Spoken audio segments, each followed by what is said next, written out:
All right, the perfect location for a Callaghan style bar in terms of what it is in Mobile and the kind of structure that it operates in Pensacola would be the intersection of Garden and Donelson in Pensacola, specifically on the northwest corner of the intersection.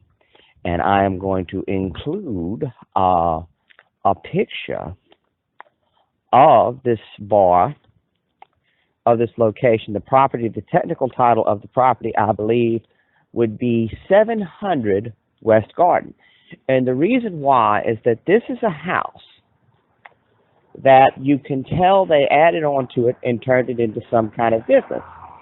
And so for those who are familiar with where Callaghan's is in Mobile, basically the same kind of setup. And this is the thing where, someone, a yuppie, might buy this house and update it based on what has been done with some properties in Mobile, particularly around St. Louis Street. But when you think of what Callaghan's is, and you also think that this is an area that's sort of on the cusp of coming back. You see some yuppie movement in, but you don't see much nightlife out here.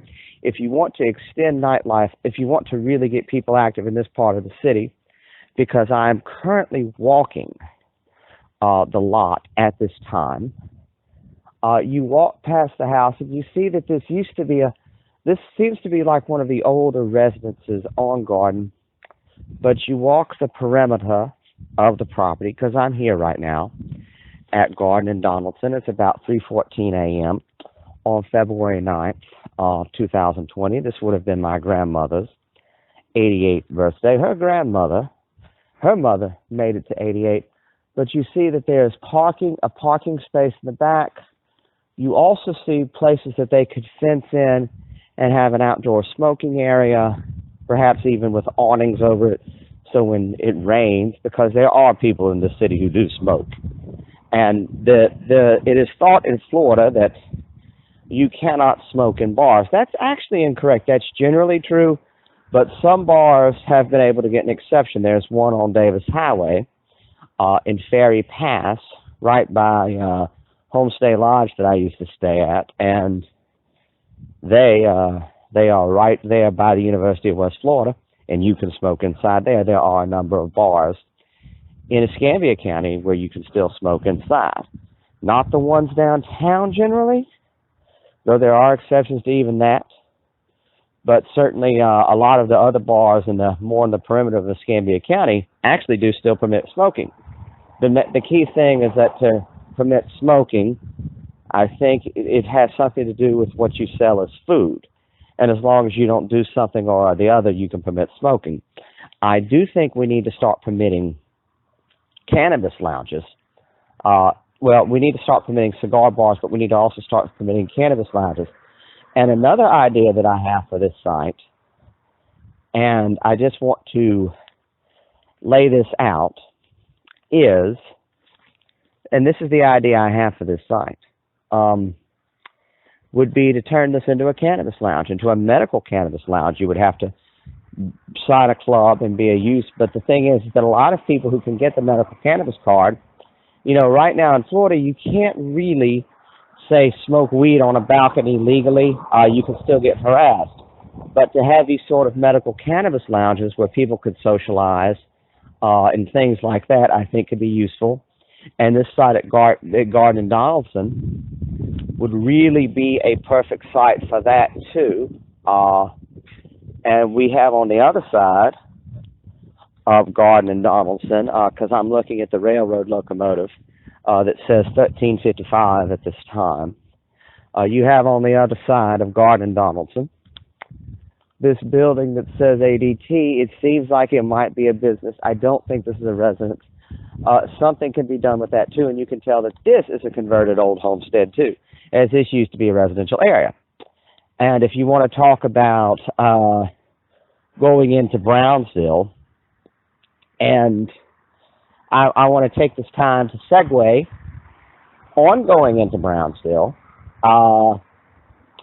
I think that, and I have advocated a Rouse's in Pensacola. And I think one of the big, and remember when it was talked about bringing Rouse's to Mobile, I wanted a Rouse's at the old Food Tiger on Navco in McVeigh. Remember, that used to be a Delshamps, and so Delshamps used to hold a pack there. And I want to explain what my rationale was on wanting a Rouse's at Navco in McVeigh. Well, part of that is that I lived on Venetia Road, and to get to Venetia Road, of course, those who are familiar with the area, you go down Navco, you go south of the tracks, and then you turn right. You go past the camera on that right part of Navco that records every car going in and out, which is one of the main things that sold me on the neighborhood at that time. Plus, I knew what Venetia Road was, and I was getting the cheapest buy-in. And then you go down. But there's a lot of money down there. There are actual riverfront estates on Dog River down there in the Mobile city limits where people still keep horses. There are actual gravel roads down there. When you get down Point Legier, there's like a Riverview Lane or something off of part of Point Legier that's all gravel. Those are all multi-million-dollar homes on the river. But down here, and this, I'm looking at 700 West Garden from across Donelson Street right now. There was an article in one of the local newspapers, one of the local business weeklies, about the supposed blight of past a certain point on West Garden. And at this point, that seems to be more of what it looks like than what it actually is, because as someone who walks these streets at night all the time, I can tell you there are no sketchy characters walking around. They've pretty well been scared out of this part of Pensacola, which is actually one of the reasons why it has such development potential. But, I was talking about the Rouse's in Brownsville. Yes, I said Rouse's in Brownsville. And keep in mind, I'm using a rather broad term of Brownsville. I'm basically thinking I'm really thinking lettered streets anywhere west of Pace Boulevard. And I would note that there's a house that I find very interesting that has just been constructed. I don't know if it's Gimbel Street. It's one of those streets. It's right off. It might be Romana. It's right off of Pace Boulevard, which used to be O Street and used to be a bar corridor. But Romana. But on this house it's one of those two-story houses. It's got a nice balcony, a door walking onto the balcony, and that house is around $240, and it's a larger balcony than the property at 900 8th Avenue. If that house was built in, say, downtown, they would be selling it for, downtown, I would say more, say, if you had built that around Balin, that'd be $400,000, probably, depending on where it was in Balin. Because in Pensacola, more so than a lot of other cities, it really is block by block determines land value. But, when you think of this site at 700 West Garden, there are things, if I had the capital, that I would love to do with it. A bar is the most obvious, but when you're looking in terms of, Florida state law, there is actually nothing. This has simply not been done yet, but there is actually nothing in the medical marijuana law that prevents you from opening a medical cannabis club, because right now you have a bunch of people who can get the medical cannabis cards, who can get the product, but, unless you own your own home, unless you own, in terms of smoking the flower, and there's also the fact that a lot, it is a constitutional right in Florida. So my view is, if you have a medical card, a property owner cannot, in theory, prevent you from using it. But of course, this is the South, and private property rights are sacrosanct. So a private property owner can, in fact, say that they're not going to permit something on their property, can, in fact, make it a condition of the lease if you agree to sign the lease. And so this is an issue that a lot of medical marijuana users are facing throughout Florida at this time. But I would point out that on both marijuana votes, Pensacola has had a higher. All right, someone was walking down the street, and I'm making a recording, and so I look kind of crazy if they don't know I'm talking into my own microphone and recording this. But as I was saying, Pensacola, Escambia County, on both medical marijuana votes, was for it a few ticks higher than the state of Florida. Not a few ticks higher. Basically, you have a statewide margin about a half point to a full point higher. And so we know that if recreational marijuana had gotten on the ballot in 2016, not 2016, if we had gotten it on the ballot in 2020, there's no question it would have passed statewide. But whether or not it passed statewide, remember, it takes 60% to pass statewide. It's going to get over 50% statewide. That's not a question. That's why they're trying to ice it off the ballot. It can get 60. Most polls show that close to 67% of Floridians support it on the ballot. But in Escambia County, there's no question it would pass. There is no question that it would get over 60% in Escambia County. And if you look at where the votes are, the greatest opposition is generally going to come in the North County, I would say, more so than the South County. City of Pensacola is overwhelmingly going to be for it. East Hill, North Hill, overwhelmingly going to be for it. And this is technically, it sort of blows the right, East Hill and North Hill, they sort of run together here on some level in terms of the housing and who lives there. But I think that, the pro-marijuana sentiment in the city of Pensacola is very high. To the point that aptly there ought to be an advisory referendum put on the ballot in Pensacola of recreational marijuana. Because you can actually do this in Florida. You can put an advisory question on the ballot in a jurisdiction. And if the city of Pensacola votes yes, you basically tell Tallahassee, we're going to do what we want.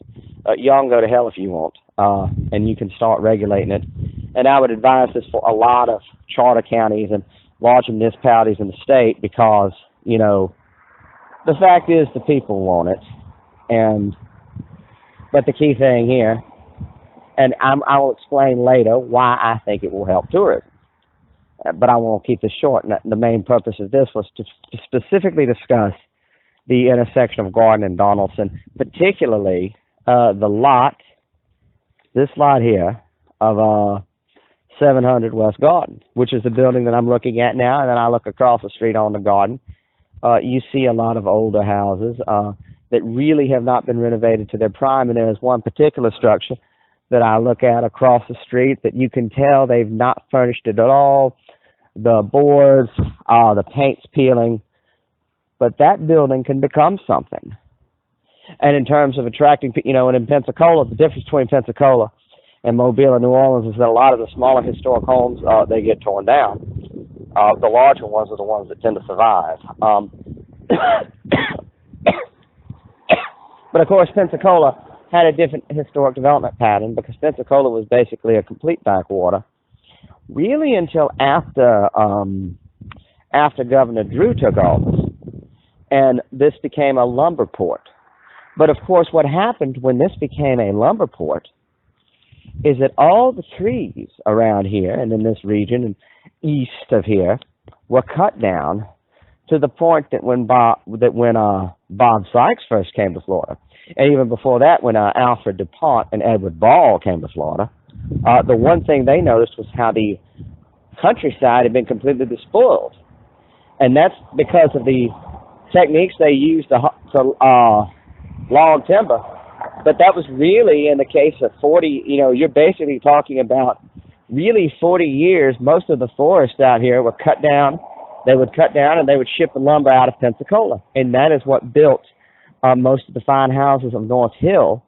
Though when you look at historic big houses in Pensacola, there are a few by the cathedral that are kind of large, but you have nothing on the scale of Government Street in Mobile or St. Charles Avenue in New Orleans, Victory Drive in Savannah. But the thing about this, and I would point this out from an existential standpoint, you come out here, the thing about that is that that's why you have, there was simply less money in Pensacola overall.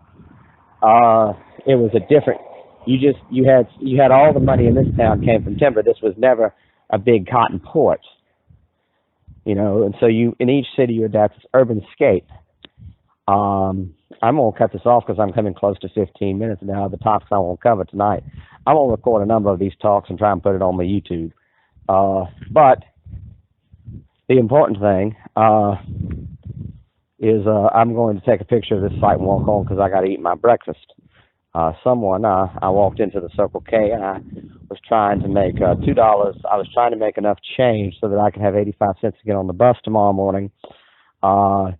Because someone gave me a 10, and so $7 of that with my disabled fare card will get me a 10-ride pass, which until I can get another 30-day pass is kind of useful.